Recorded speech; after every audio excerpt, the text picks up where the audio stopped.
Colegio Isaac Valero está situado en el centro del barrio de Casablanca, junto al canal.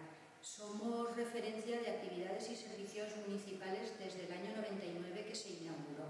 Se construyó gracias al movimiento vecinal y por eso lleva el nombre de uno de los vecinos que más lucharon por que este equipamiento llegase al barrio.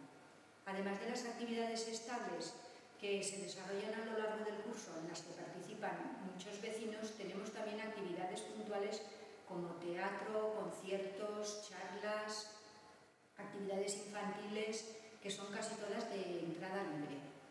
Tenemos dentro del centro también otros servicios municipales, como el Centro de Tiempo Libre Tragaldabas, el Centro de Mayores, la Junta Municipal de Casablanca, los servicios sociales del barrio y la Biblioteca Jesús María Alemany.